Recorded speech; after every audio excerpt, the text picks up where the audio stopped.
Voici Médine, au 8e siècle, une ville paisible mais vibrante de savoir.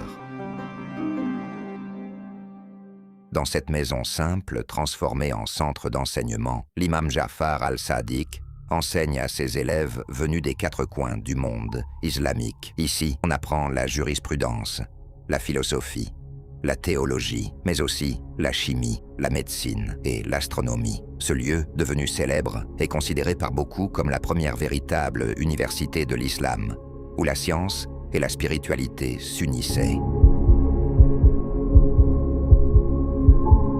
Vit le jour à Médine, en l'an 702 de l'ère chrétienne, soit 83 après l'Hégire. Il naquit dans une lignée bénie. Son père était l'imam Muhammad al-Baqir et sa mère, Farwa, descendait également d'Abou Bakr. Il grandit dans une maison de lumière entourée par les enseignements du prophète Muhammad transmis par ses descendants. Dès son enfance, on remarqua chez lui une curiosité exceptionnelle et une soif de connaissance hors du commun. L'imam Ja'far as-Sadiq n'était pas seulement un maître de la jurisprudence et de la théologie. Son savoir embrassait toutes les disciplines. Ses enseignements sur la chimie inspirèrent plus tard Jabir ibn Hayyan, considéré comme le père de l'alchimie. Ses explications en astronomie, en médecine et en philosophie étaient en avance sur son temps, au point que certains savants européens ont reconnu son influence des siècles plus tard. Mais au-delà du savoir, Allah l'avait doté de miracles.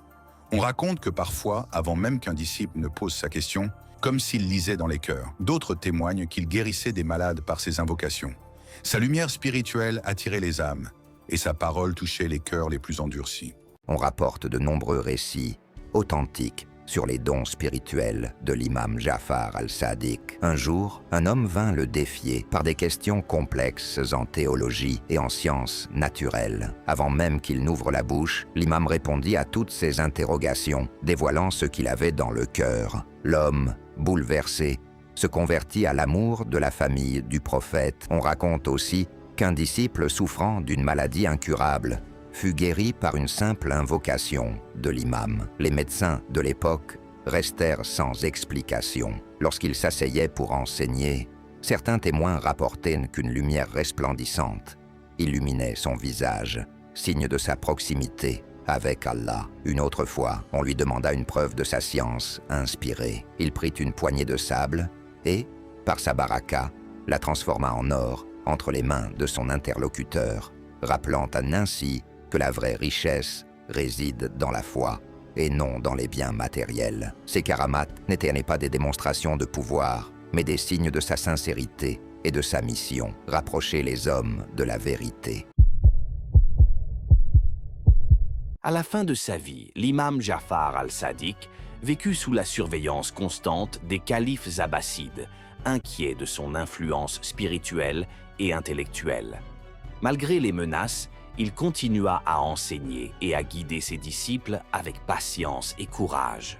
En l'an 148 de l'Hégire, 765 de l'ère chrétienne, l'imam quitta ce monde à Médine, à l'âge de 65 ans. De nombreux récits rapportent qu'il fut empoisonné sur ordre du calife Al-Mansour, inquiet de sa popularité et de son rayonnement. Il fut enterré au cimetière de Jannat al-Baqi, auprès de son père, de son grand-père et d'autres membres de la famille du prophète. Sa mort fut une tragédie pour la communauté musulmane. Des milliers de ses disciples pleurèrent la perte de leur maître, et son héritage continua à illuminer les générations. Il existe plusieurs hadiths où le prophète Muhammad annonça la grandeur de sa descendance, dont l'imam Ja'far al-Sadiq. Parmi eux, cette parole célèbre: « La science sera partagée en deux, une partie sera apparente et l'autre cachée. » L'imam Ja'far, fils de Muhammad, révélera la science apparente et cachée.